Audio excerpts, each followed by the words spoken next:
June 11th, 2026, a giant flag rolled out across the field of the Estadio Azteca. 5 words stretched from one end to the other. We are ready. And around the world, more than 1 billion people were watching to see if that was true, because this was not just another World Cup kickoff. This was the opening of the biggest tournament the sport has ever staged, and it began with one of the most famous voices on the planet. This is how the 2026 World Cup announced itself to the world. It all happened in Mexico City, inside a stadium that had already made history long before a single note was played. The show opened with Mexican singer Lila Downs at the center of the field, standing beside a giant World Cup trophy, surrounded by Aztec dancers, a tribute to Mexico's ancient roots and a message of unity to a watching world. From there, the party only grew. The rock band Maná tore through their classic Oye Mi Amor. Danny Ocean followed. The cumbia group Los Angeles Azules brought out Belinda. Then Colombian superstar J Balvin lit up the field with a medley of his biggest hits, joined by Ryan Castro. The Italian tenor Andrea Bocelli, alongside the singer AJ, delivered the official anthem. And in one quiet, powerful moment, the actress Salma Hayek carried the World Cup trophy out onto the field, standing beside FIFA President Gianni Infantino as he lifted it to the sky. But everyone inside that stadium knew who was coming last: Shakira.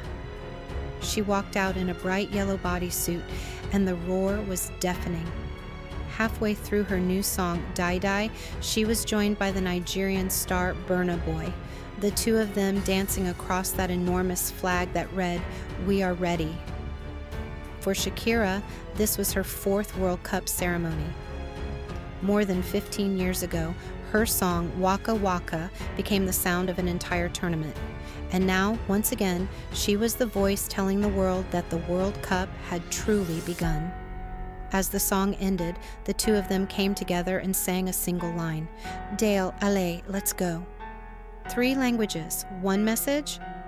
The world's game was back. But here is what made this opening unlike any before it. This is the first World Cup in history to feature 48 teams.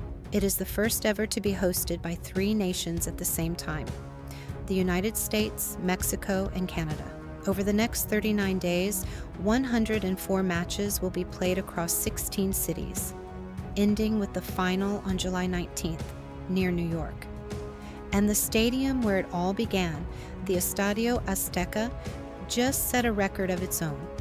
It became the first ground in history to host matches at 3 different World Cups, in 1970, in 1986, and now in 2026. And then there is the number that almost doesn't feel real. More than 1 billion people around the world tuned in to watch this single opening. To put that in perspective, the 2026 Super Bowl, the biggest night in American television, drew around 126 million viewers. This opening reached close to 10 times that, and it is only the start.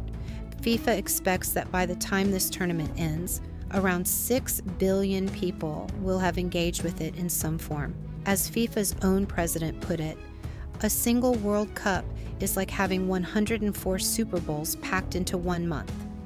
The last World Cup final, back in 2022, drew roughly 1.5 billion viewers, the most watched single event ever measured. And the people running this tournament believe 2026 will climb even higher. Then, finally, the football. Hosts Mexico took the field against South Africa, carrying the hopes of a roaring home crowd. And they delivered. Mexico won 2-0, with goals from Julián Quiñones and Raúl Jiménez, controlling the game from the first whistle to the last. But this match made history for another reason too. It became the first World Cup opening match ever to feature 3 red cards, including a late sending off for Mexico's own Cesar Montes.